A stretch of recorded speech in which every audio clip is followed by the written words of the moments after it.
नाशिकचं तुमच्या पॉईंटमध्ये गिरीश महाजन चालू होते, त्यांनी नाशिकमध्ये जी वृक्षतोड झाली ही चुकच आहे आणि प्रशासन अधिकाऱ्यांची चूक असल्याची आता कबुली दिली आहे. यावरती कसं पाहता, कारण तेव्हा सरकार आग्रही होतं आणि आता त्यांची अशा प्रकारची बघा, मला वाटतं तपोवनातला विषय आहे.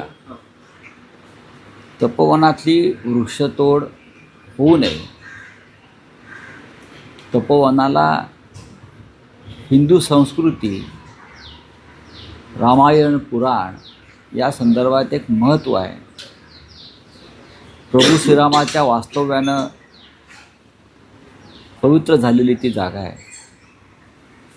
म्हणून आम्ही सगळ्यांनी, पर्यावरणप्रेमींनी वारंवार आम्ही तिथे आंदोलनं केली. स्वतः आदित्य ठाकरे त्या आंदोलनात सहभागी झाले, त्यांनी ते प्रश्न मांडले, इतरांनी सुद्धा मांडले. तरीही बेफाम पद्धतीनं हे जे कुंभमेळ्याचे प्रमुख आहेत, म्हणजे देवेंद्र फडणवीस यांचे चंपतराय, गिरीश महाजन यांनी ती जंगलतोड करायला लावली, वृक्षतोड केली. आणि आता कशा करता मग माफी मागताय? माफी आता मागून काय करताय? कुंभमेळ्याच्या निमित्तानं आपण जे करायला जात आहात नाशिकमध्ये, हा या महाराष्ट्रातला शतकातला सगळ्यात मोठा भ्रष्टाचार असेल. माझ्याकडे सगळी माहिती आली. एकतर सर्व ठेकेदार गुजरातचे आलेले आहेत आणि सब ठेकेदार मग आपले भाजपचे ह्याचे त्याचे कार्यकर्त्यांना ही कामं, पण मुख्य कामं जी आहेत ठेकेदारीची, हे सगळे गुजरातचे ठेकेदार आहेत. आणि त्याच्यामध्ये मग थोडंफार कमिशनबाजी ही खाली चालेल. हे काय हिंदू संस्कृतीला धरून नाही किंवा हिंदू धर्माला धरून नाही. जनतेचा पैसा, कराचा पैसा जनतेच्या, अगदी CCTV कॅमेरापासून भ्रष्टाचार आहे सर्वत्र. रस्ते वगैरे सोडून द्या हो, जे CCTV कॅमेरे लावले जाणार आहेत ना, त्याच्यातला भ्रष्टाचार किती मोठा आहे, 350 कोटी रुपयाचा. हे तुम्हाला मी लवकरच तुमच्यासमोर मी देणार आहे. या हिंदू धर्माच्या नावानं सुद्धा आपण पैसे खात आहे, राम मंदिरापासून ते काळाराम मंदिरापर्यंत आणि कुंभमेळ्यापर्यंत. लाज वाटली पाहिजे तुम्हाला, बरोबर लाज वाटली पाहिजे. आणि असे चंपतराय हे फक्त अयोध्येमध्ये नसून जिथे जिथे भारतीय जनता पक्षाचं राज्य आहे त्या प्रत्येक राज्यामध्ये असे चंपतराय आहेत.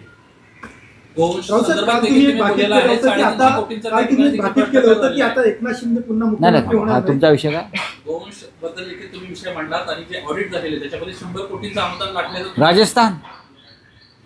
राजस्थानमध्ये गोशालांना अनुदान मिळतं, गोशालांना. आणि साधारण 100 गोशाला या बोगस आहेत. मेलेल्या गायींवर सुद्धा अनुदान घेतलं आहे भारतीय जनता पक्षाच्या लोकांनी. मृत गायींवरती अनुदान घेतलं. हे कुठे चाललं आहे? तर भारतीय जनता पक्षाचं राज्य असलेल्या राजस्थानमध्ये गोशाला, जिथे तुम्ही एके बाजूला तुम्ही गोवंश हत्याबंदीचे कायदे आणता, त्याच्यासाठी तुम्ही झुंडबळी घेता, लिंचिंग करता, आणि तुम्ही मृत गायींच्या टाळूवरचं लोणी खाता, मृत गोमातेच्या टाळूवरचं लोणी खाता. 100 कोटीच्या वर मृत गायींवरती घेतलेला अनुदान हा गंभीर विषय आहे.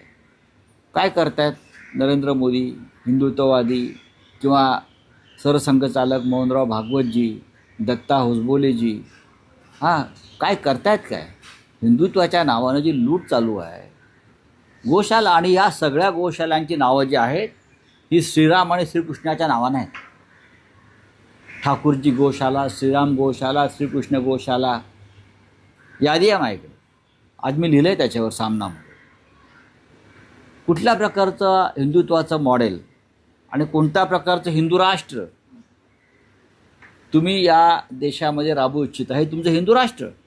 राम मंदिर लुटायचं, गोशाला लुटायच्या, कुंभमेळ्यात लूट करायची, या सगळ्या हिंदू संस्कार, संस्कृती आणि धर्माच्या नावावर लूट करणं ही तुमच्या हिंदू राष्ट्राची झलक आहे. ही हिंदू राष्ट्र आम्हाला नको आहे असं. सर, आपण म्हणताय की हिंदू राष्ट्र, पण मुंबईमध्ये मराठीच्या मुद्द्यावरनं ही लोक आक्रमक होत असतात. पण कारण अंधेरीला RPFला मराठीत बोला असं सांगितल्यामुळे त्या प्रवासाला मुंबईकराला, मराठी माणसाला 2 तास RPFच्या पोलिसांनी बसून ठेवलं.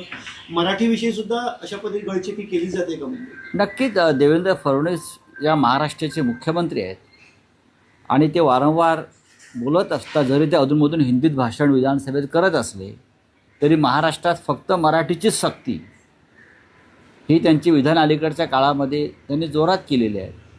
मग महाराष्ट्रात मराठीची सक्ती असेल तर मुंबई जी महाराष्ट्राची राजधानी आहे तिथे मराठीत बोला असं सांगणाऱ्या मराठी माणसाला त्रास का होतो आहे याचं उत्तर या राज्याच्या मुख्यमंत्र्यांनी दिलं पाहिजे. त्यांच्यामध्ये जर मराठी आत्मा आणि मराठी स्वाभिमान जिवंत असेल तर. हां, काल तुम्ही एक बातमीत केलं होतं की एकनाथ शिंदे आता पुन्हा मुख्यमंत्री होणार नाहीत, पण एकनाथ शिंदेमुळेच भाजप पुन्हा सत्तेत आली होती. भाजपने परोपकारी भावना ठेवली पाहिजे देशात देवेंद्र फडणवीस आणि राज्यात एकनाथ शिंदे, असं बच्चू कडू म्हणतात. मला माहीत नाही कोण काय म्हणते ते, पण मी जे काल म्हणालो त्या मताशी मी ठाम आहे. एकनाथ शिंदे पुन्हा या राज्याचे मुख्यमंत्री होणार नाही. शिवसेना फोडण्यासाठी त्यांचा वापर केला. हिंदू हृदय सम्राट शिवसेना प्रमुख बाळासाहेब ठाकरे यांची मराठी स्वाभिमानी हिंदुत्ववादी शिवसेना फोडण्यासाठी त्यांचा वापर केला आणि त्यांना फोडून त्यांना त्याची बक्षिसी म्हणून त्यांना मुख्यमंत्री केलं. एवढंच. तसं काम आता त्यांचा कार्यभाग संपलेला आहे. त्यांनी त्यांचा अहवाल सादर केलेला आहे कार्याचा. आता काय त्यांना परत कोणी मुख्यमंत्री करणार नाही. केंद्रामध्ये जर बदल झाले, केंद्रात जर बदल झाले आणि नरेंद्र मोदीजींना असं वाटलं की देवेंद्र फडणवीस हे केंद्रामध्ये एखाद्या प्रमुख खात्याचं नेतृत्व करण्यासाठी योग्य आहे, 100% ते योग्य आहेत, केंद्रीय स्तरावरच योग्य आहेत ते.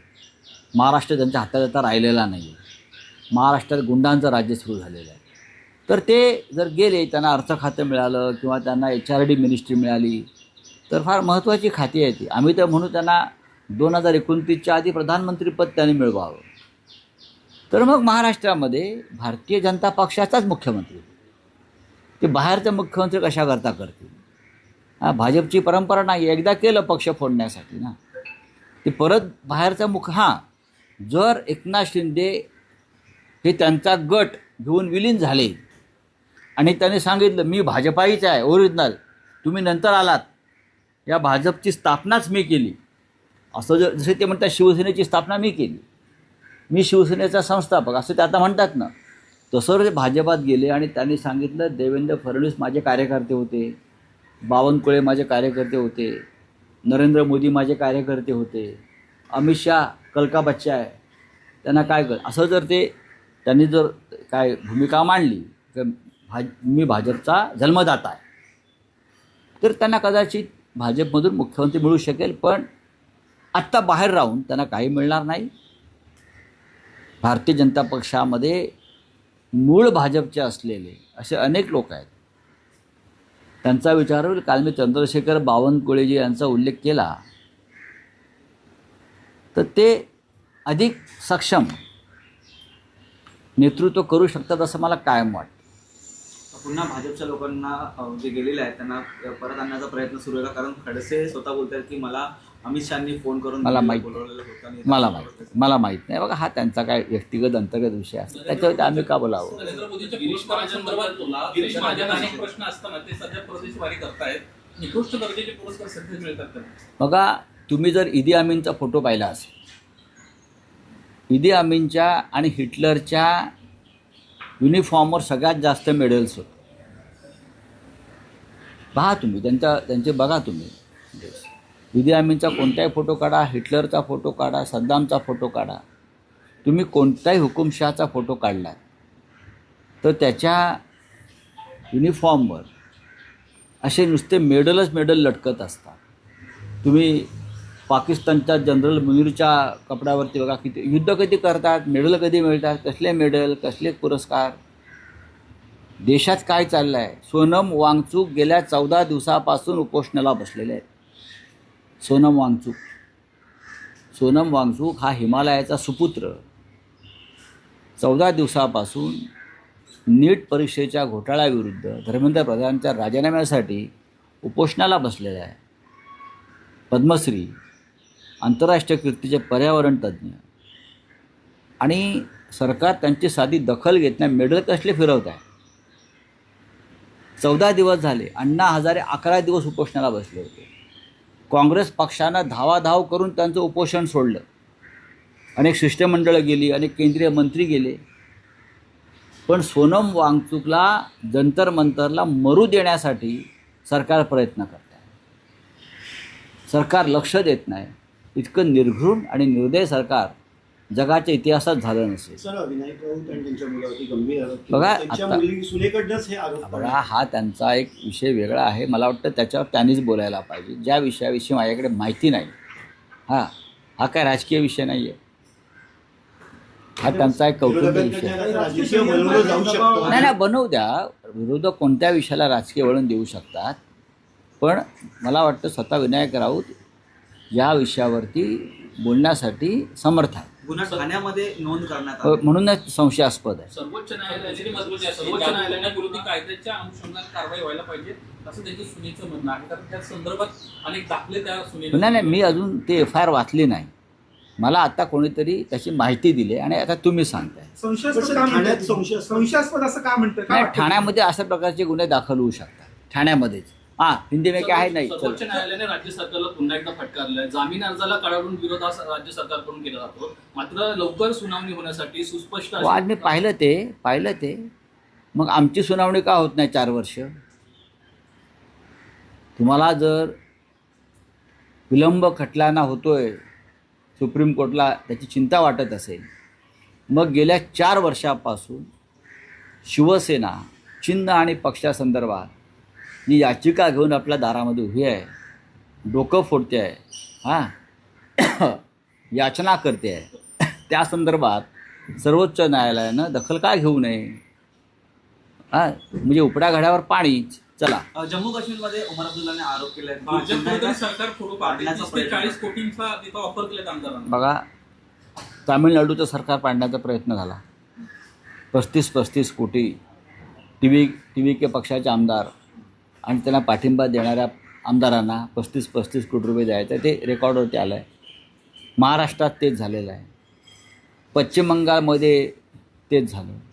आता जम्मू काश्मीरसारख्या सीमावर्ती भागातसुद्धा भारतीय जनता पक्ष हे उपद्रव करत असेल तर मला असं वाटतं देशविघातक कृत्य नाही यासारखं. सीमावर्ती राज्यात कायम शांतता आणि स्थिर सरकार असणे अत्यंत महत्त्वाचं असतं. पण काश्मीर आणि पंजाबसारख्या राज्यातसुद्धा हे असे खेळ करत असतील तर त्यांना देशाच्या स्थैर्याची आणि शांततेची अजिबात चिंता नाही. Like, share, and subscribe. Test Tech News. Stay tuned for the latest updates.